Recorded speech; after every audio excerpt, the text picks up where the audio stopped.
Diets, what are they and how do you choose one? So in this video we'll talk about what a diet is and how to choose one that's best for you.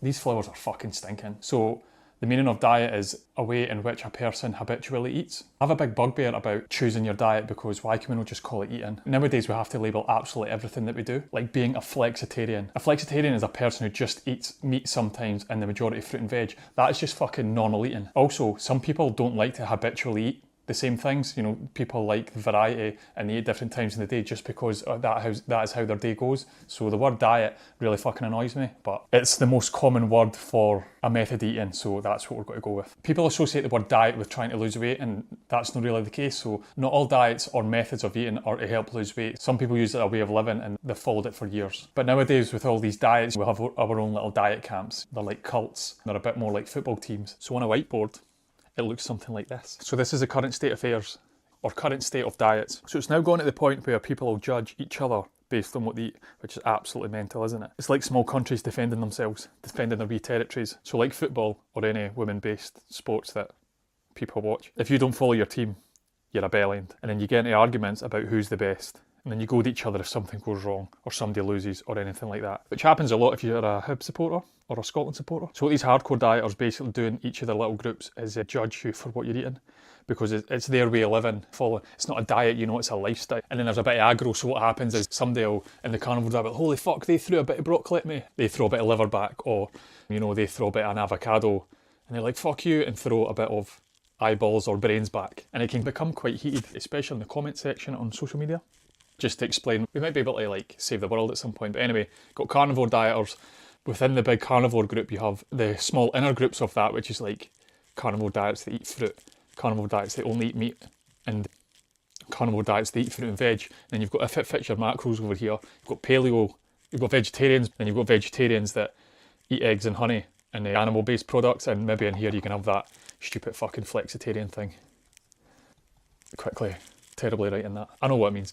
And then over here you've got high fat, low carb, and low carb, high fat, people like that. And over here you have a different fucking planet, which is like Boom Bod, Herbalife, and all the other sort of powdered shit that you should not be following. Also worth mentioning these little shapes. I'm no shape shaming anybody, but these will be important in a minute. So how about we view food like this? So this is James's future state of diets. This is in an ideal world. It looks a bit like a cookie. So I'm calling this flexible dieting, but I'm trying to get you to look at this from a different perspective. And technically as well, flexible dieting encompasses all methods of dieting and all methods of eating anyway. So everyone lives in harmony because really nobody cares what each other eats as long as they're happy. And as long as they're achieving their goal, whatever that may be. And we all get along regardless of what food we eat. Bonus points as well for anyone in this circle that understands a calorie deficit, and that is what makes you lose weight. But unfortunately, there won't be this harmony because there's still some people out there that don't believe a calorie deficit is what makes you lose weight, because they're morons. So what this actually shows you as well is you don't have to go on a date and before you think what that person looks like naked, you go, hi, I'm a vegan, because really nobody fucking cares. And the person can find out that you're a bellend all on their own because you kick cats for a hobby, or you poop in the shower and stomp it down the drain. You know, that sort of stuff makes you a bellend rather than the foods they eat. But judging someone on how they eat is like those fuckers that stand outside and protest on a Sunday morning moaning about oil, but then they use their car to get to where they protested. It makes no sense. You should have bigger things to worry about, like whether your date is a serial killer or not the foods they eat. And this amazing diagram, we should have less carnivore dieters, because in my opinion, that would probably be the worst method to try and create some sort of sustainable, healthy lifestyle. You're a bit of a moron if you think that not eating fruit and veg is a good idea for sustainable, long-term benefits. You look at the Liver King and he is beetroot purple just because of the roids that he takes. Any diet that doesn't promote eating fruit and veg is a really silly one. The silly thing as well is about the carnivore dieters, that's what they keep on saying is, this is all we've ever known to eat, when that's not really the case. Like, humans were spread out all over the world where there weren't any animals to eat, so we just ate fruit and veg. Some of these carnivore dieters just really lack basic common knowledge, but that is unfortunately the fucking idiots that get social media these days. Like me, arguably. Before we continue with the video, if you want to work with me, click on the links below and I'll get back in touch with you. Thank you. Let's go back to the point about the cults and the fad diets. Is the issue with following these fad diets is they're very rarely highlight the downfalls because they want your money, basically. So the carnivore diet, they won't mention that it takes 4 weeks for you to take a shit because of the lack of fibre in your diet. Or every time they go out, they don't wear deodorant. If they do, it'll be some sort of cow fat or some shit like that. And when they go into a sweaty nightclub, they'll be like, is there a fucking barbecue on this dance floor? I mean, imagine waking up with a girl in the morning, providing she's stupid enough to go home with you in the first place, and you say to them, do you have some butter? And she goes, yeah, you want it on a roll? And you'll be like, no, I'll just eat that knobby butter, thanks. Or even worse, you say, no, but can you put it in my black coffee? You know, vegetarians don't talk about like all the farming that it requires to grow these vegetables, and it's killing the plants and the wildlife that lived in that field prior to it. Or they drink the water that the fish live in. I need to be careful as well because my fiance is a vegetarian, so I'll have to be nice. I'm only joking, she's a very good vegetarian. Not that all vegetarians are bad. What I find funny as well is almost 80 years ago, nobody gave a fuck what we ate because we were all rationed during the war. Wouldn't it be funny how these people react if we were in a war again and we had to ration food? Right, everybody, your rations. Oh, you've got a banana as well. I'm a carnivore dieter. What does that mean? It means I only eat meat. I'm not your chef, mate. Is there anything else I can eat? Would you eat this? 3 hours later. Rations, everybody. Oh, look, you've got some fish and eggs. I'm a vegan.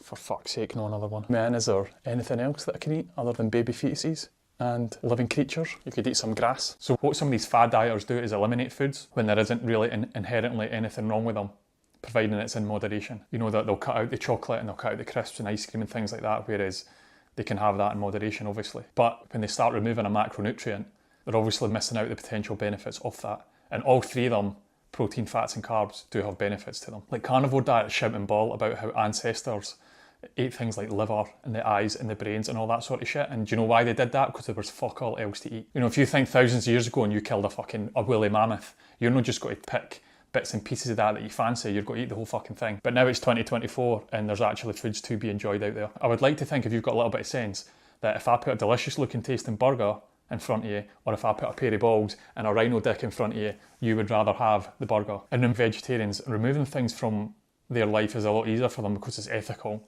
It's ingrained in them. There's an emotion attached to it. It sometimes can be because the way that animals are treated, and that's why my fiance doesn't eat them. She genuinely doesn't like the taste of it. It's also like animal welfare as well. Like if I'm cooking mince in the kitchen and we've got washing in the corner, she's like, why the fuck are my clothes in the same room as you're cooking that beef? Because she thinks the beef smell will then go into her clothes, and then she'll have to wear that when she's working. This all becomes a bit too far when you call someone out just because they've had a meal deal or they've had a bit of chocolate, just because they've not had the time, they've been in a rush. Everybody lives different lives. Because what are you really then doing there? Are you really helping them, or are you actually shaming them? You pair these people who promote these diets and the way that they eat, plus they're on steroids, and then they say to you that you aren't good enough. For example, the Liver King, if you eat anything other than raw meat, then you're a bellend. He's jabbing himself with enough gear that'll probably kill an elephant. It's so fucking hypocritical. And people fall for this every day. It's funny because these sort of fad dieters, they probably know there's enough evidence out there that fruit and veg is very good for you. So they're now adapting the way they eat. Nowadays, there's different levels to these diets. So carnivore diets now can include fruit and veg. But according to some, if you don't, you're no fucking hardcore enough. And I mentioned before, like a flexitarian is a person who occasionally eats meats, but majority eats fruit and veg. Like I said, that's just a person who fucking eats normally. This goes back to another amazing video that I made that you should probably be watching about diet drinks. Is it really bad for you if you follow a carnivore diet and lose 20 kilos? Not really. But wouldn't it be great if you could follow a diet that allows you to eat anything you want, doesn't have any restrictions, and it also doesn't let you feel guilty and shame that some people might throw at you on social media? And it's called flexible dieting, which is another method that you could use. It's not for everyone and it's not 100% success rate, but some people like to eat other ways, but it may help remove the restriction and shame that you may feel eating certain foods. But we'll cover that in the next video, maybe. We all go off the rails with food once in a blue moon, but as long as on average you're eating well, that off the rails period of eating will then be diluted into like the other 95% of the way you eat. So me saying go fucking crazy like once a month, that's not what I'm saying, but if it does happen, because life gets in the way, it can be managed basically. It's very important how to choose your method of eating, because you basically eat every day. But wouldn't it be nice if you ate something without someone else breathing down your neck calling you a pussy for eating a bit of chocolate? Or not following the 9 ancestral tenets just because you had a packet of crisps. Before we wrap up, it's also important to point out, not all followers of these diets are like that. None of them are usually shouting for the hills, walking through the street with tomahawk steaks in their hands and things like that. Not all followers of these diets are as bad as what I'm making them out to be. But it's just the idiots, like the Liver King, for example, that give you a false sense of expectations, then that they put you further away from your goals than actually achieving them, because of the unrealistic expectations that's been set out in the beginning. You can achieve your goals with any dieting method, but some of these dieting methods are unsustainable, and the pitfalls should be highlighted before you choose them. So here are some tips to help you choose one. Don't choose a diet that you can't stick to. So if you're reading a diet online and there's certain things that you have to follow and you look at that and go, fuck that, don't do it. Don't be like, I could maybe do that. If it's not a fuck yes, it's a fuck no. Have a flexible approach to foods. Eliminating them isn't a long-term solution. So if you're eliminating foods that you're going to see every day, for example, it is really fucking stupid. I find it really stupid people who eliminate foods but they'll see them every day when they shop. It's just making that a bit more difficult. And people say avoid aisles. That doesn't fucking help. Avoiding aisles in a supermarket, mental. Don't eat anything that you don't like or that you don't enjoy. That goes without saying. The best diet that you can follow is the one that you can adhere to the most, regardless of anyone else's opinion. So what that basically means is the one that you will follow the most because it is like the least stress on you. People forget the stress that following a diet can put on them. Another one is fit the diet around you rather than the other way about. And a massively important one is think about how it'll socially impact you. You need to go on a short-term trip, but that short-term trip, can you keep your diet up? Can you go out for food with your friends and it not being awkward? Can you go into the office and pull out your lunch and not be embarrassed by it? Because a lot of people do get embarrassed by their food. That rather sudden finish to the video is the ending of it. If you're interested in working with me, click on one of the links below. Thanks very much for watching.